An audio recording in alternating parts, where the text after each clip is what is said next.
Bonjour, bonjour. Dans la vidéo précédente, je vous ai parlé un peu de l'ADN et de l'ARN. Et je vous rappelle que l'ADN, c'est acide désoxyribonucléique. L'ARN, c'est acide ribonucléique. Et les deux sont des nucléoprotéines. Donc, je vous parlais de leur méthode de mise en évidence. Je vous parlais de deux techniques qui aident à les mettre en évidence. Et je vous ai dit que l'ADN, on le trouve dans la chromatine au niveau du noyau et l'ARN se trouve au niveau du nucléole et également dans le cytoplasme.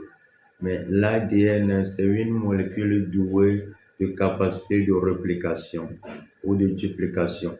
Donc l'ADN peut se dupliquer pour donner deux molécules d'ADN filles. On parle de réplication.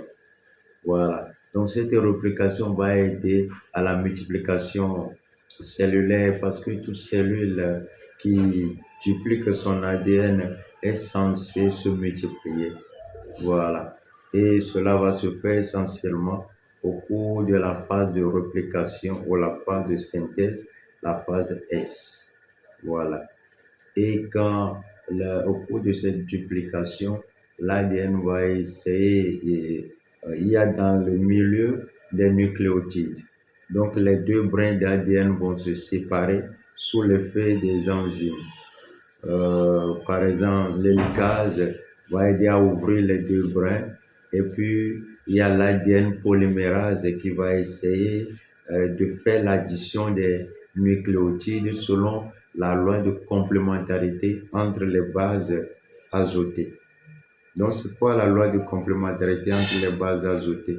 Quand vous voyez un peu dans l'ADN, vous avez 4 nucléotides en tout, pas dans la totalité, mais les 4 différents types de nucléotides. Et dans les 4 différents types de nucléotides, vous allez trouver l'adénine et puis la thymine. L'adénine s'unit toujours à la thymine avec double liaison hydrogène. Et la guanine et la cytosine s'unissent ensemble avec triple liaison hydrogène.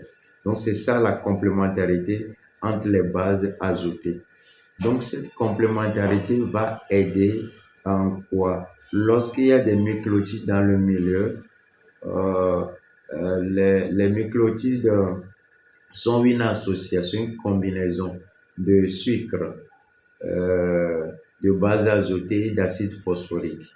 Donc je vous reviendrai dans la composition de l'ADN et de l'ARN pour que vous puissiez mieux comprendre cela.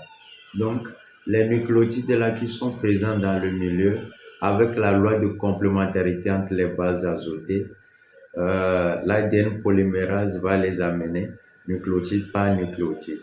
Par exemple, si l'hélicase ouvre les deux brins, et puis vous avez T au niveau du brin, donc l'ADN polymérase va amener en face du T de A, un nucléotide qui est A par exemple.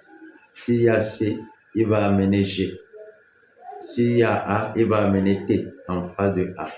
Voilà, s'il y a C et s'il y a G, il va amener C en face de G. Voilà un peu la complémentarité entre les bases azotées. Et au fur et à mesure, on va créer les molécules filles d'ADN selon la loi de complémentarité. Et vers la fin, la ligase, qui est une autre enzyme, va essayer d'assembler le brin ancien et le brin nouveau qui vient d'être formé pour créer les molécules d'ADN filles. Voilà, donc je vous reviens, soyez bénis.